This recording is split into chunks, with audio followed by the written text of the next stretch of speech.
स्वामी विवेकानंद हे फक्त 40 वर्ष जीवन जगले. त्यांचं आयुष्य फक्त 40 वर्षाचं होतं. परंतु त्यांनी जे काही अनमोल विचार मागे ठेवले आहे ते अनंत काळ येणाऱ्या नवीन पिढ्यातील युवकांना, विद्यार्थ्यांना प्रेरणा देत राहतील. म्हणून त्यांच्या स्मरणार्थ त्यांची जयंती ही युवा दिन म्हणून साजरी होते.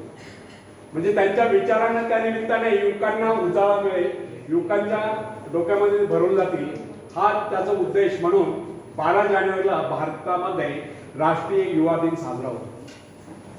तर स्वामी विवेकानंदांनी एक स्लोगन युवकांसाठी दिलेला आहे. काही सुविचार त्यांचे सांगतो जे महत्वाचे आहेत. ते अनेक विचार आहेत, अनमोल विचार आहेत सर्व, पण जे महत्वाचे ते या ठिकाणी सांगतो. स्वामी विवेकानंदांनी एक स्लोगन दिला आहे युवकांसाठी, arise, awake and stop not till the goal is reach. उठा, जागे व्हा आणि तोपर्यंत थांबू नका जोपर्यंत तुम्ही तुमचं ध्येय गाठत नाही. अथक परिश्रम करा, मेहनत करा आणि आपलं लक्ष्य हासिल करा. स्वामी विवेकानंदांनी हे पण सांगितलं आहे, हे विश्व एक व्यायामशाळा आहे आणि आपण सर्व इथे व्यायाम करण्यासाठी आलेलो आहोत. त्यांच्या सांगण्याचा उद्देश हा नाही की आपल्या सर्वांना मल्ल व्हायचं. त्यांच्या सांगण्याचा व्यापक अर्थ असा आहे, आपल्याला शारीरिक, मानसिक आणि बौद्धिकदृष्ट्या सक्षम व्हायचंय. आपलं मनगट, आपलं मन आणि आपला मेंदू बलवान बनवायचा आहे. मग शारीरिकदृष्ट्या सक्षम होण्यासाठी जिमलाच गेलं पाहिजे किंवा व्यायामशाळेत गेलं पाहिजे असं काही नाही. जे श्रीमंत आहेत, आर्थिक परिस्थिती उत्तम आहे, ते जाऊ शकतं, नो प्रॉब्लेम. परंतु सर्वसामान्यांना परवडायला सांगतो की सकाळी उठल्यापासून रात्री झोपेपर्यंत ज्या ज्या शारीरिक श्रम करण्याची संधी आहे त्या संधीचं सोनं करायचंय. कुठलेही काम असो अंग झोपून करायचंय. आज महाराष्ट्र बदनाम झालाय. मराठी माणूस काम करत नाही. मराठी माणूस फक्त पाट्या टाकण्याचं काम करतो. मराठी माणूस काम करताना अंग झोपतो. हा जो कलंक आहे मराठी माणसाला लागेल, तो जर खोडायचा असेल तर अंग झोपून काम करायची सवय आतापासून लावा. आज परप्रांतीय आपल्या महाराष्ट्रात काय येतात, मराठी माणूस काम करत नाही, अंग झोपून काम करतो. त्या बिचाऱ्यांना तिकडे कामाच्या संधी उपलब्ध नाही. ते कामाच्या शोधात नाही. इकडे येतात, 10 खोलीमध्ये 10 लोक राहतात, वडापाव खातात, 2 पैसे बॅलन्स मारतात, थोडासा उद्योग उभा करतात आणि मोठे उद्योजक होतात. आणि मराठी माणूस कट्ट्यावर बसून त्यांच्या नावाने खडे पडतोय. हा म्हणजे दुर्दैव आहे.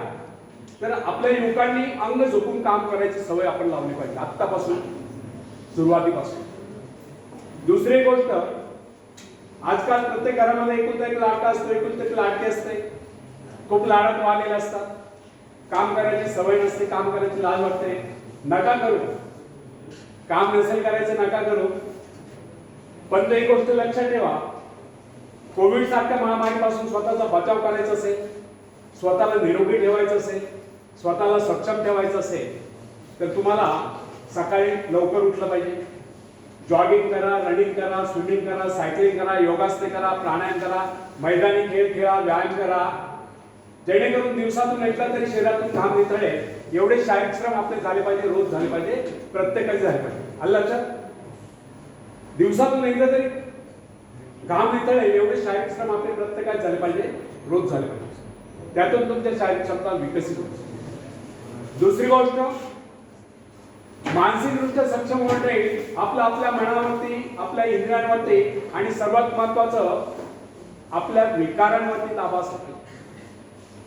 विकार कोणते थोडक्यात सांगतो, काम, कामना, इच्छा, क्रोध, लोभ, मोह, मत्सर, द्वेष, आळस, नैराश्य, उदासी यांना मनातून हद्दपार करा. नेहमी आनंदी राहा, उत्साही राहा, कार्यतत्पर राहा. स्वतःला चांगले विचार आत्मसात करा, त्या विचारांमध्ये व्यस्त राहा. चांगले विचार आत्मसात करा, ते आचरणात आणा, कृतीत आणा. त्यातून तुमचा भविष्यकाळ उज्ज्वल होईल. कारण कृतीविना विचार वांगवटे असतात. फक्त विचार करत बसायचं नाही, चांगले विचार आत्मसात करायचे आणि त्यांना आचरणात आणायचं. एक गोष्ट लक्षात ठेवा, ईश्वराने आपल्या सर्वांना उदंड आयुष्य दिलेलं आहे। या संपूर्ण आयुष्यात फक्त एकच क्षण आपल्या हातात आहे, कोणता सांगता येईल? गेला तो भूतकाळ इतिहास जमा झाला, आता सांगा येणारा भविष्य काळ माहिती आपल्याला नाही। वर्तमानातला प्रत्येक क्षण तुम्ही कसं घालवता, कसा विचार करता, त्या विचाराला कसं कृतीत आणतात, आचरणात आणतात, त्यावर तुमचा भविष्यकाळ अवलंबून आहे। म्हणून सांगणं एवढंच आहे की नेहमी चांगले विचार आत्मसात करा आणि त्या विचारांना कृतीत आचरणात आणा, त्यातून तुमचा भविष्यकाळ उज्ज्वल होईल। महाभारतामध्ये 3 दाखले दिलेले आहेत। 3 व्यक्तींचे एक आयुष्यभर मानवच राहतो, दुसरा व्यक्ती दानव बनतो आणि तिसरा व्यक्ती देव बनतो। कोणते 3 माहिती आहे? वासुदेव शेवटपर्यंत मानव राहतो,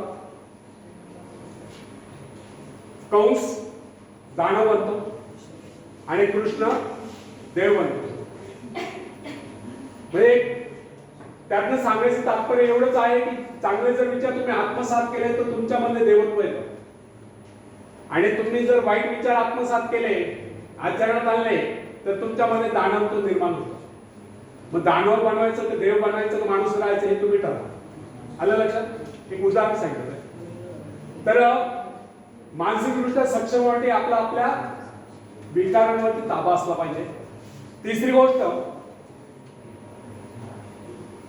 बौद्धिकदृष्ट्या सक्षम होण्यासाठीच आपण सर्व बालपणापासून शिक्षण घेतात। मग हे शिक्षण घेत असताना स्वामी विवेकानंदांनी सांगितल्याप्रमाणे ज्यावेळेस शिक्षक वर्गात शिकवतात त्यावेळेस आपल्या मनामध्ये एका वेळेस एकाच कामाविषयी विचार चालू असला पाहिजे। शिक्षक काय समजून सांगतात त्याचं व्हिज्युअलायझेशन झालं पाहिजे, त्याचं चित्र मनामध्ये उभं असलं पाहिजे। त्या व्यतिरिक्त इतर विचार मनामध्ये येता कामा नये। अशा पद्धतीने तुम्ही जर एकाग्र चित्ताने समजून घ्याल तर तुम्ही ज्ञानी व्हाल। कारण स्वामी विवेकानंदांनी सांगितलं आहे, ज्ञानी माणसाचा सर्वात महत्त्वाचा सद्गुण म्हणजे तो एकाग्र चित्त असतो। आणि एकाग्र चित्ततेची वेगळी व्याख्या नाही, एकाग्र चित्ततेची व्याख्या एवढीच आहे, एका वेळेस आपल्या मनामध्ये एकाच कामाविषयी विचार चालू असले पाहिजे। अशा पद्धतीने तुम्ही एकाग्र चित्ताने कुठले काम करा तर तुम्ही निश्चितच त्या कामामध्ये यशस्वी व्हाल। तर ज्यावेळेस या भारतातील प्रत्येक युवक प्रत्येक युवती शारीरिक, मानसिक आणि बौद्धिकदृष्ट्या सक्षम होती, तेव्हाच स्वामी विवेकानंदांच्या युवकांबद्दलचे स्वप्न साकार होतील आणि तेव्हा खऱ्या अर्थाने भारताला आत्मनिर्भर बनण्यासाठी ही युवा शक्ती काम येईल। धन्यवाद।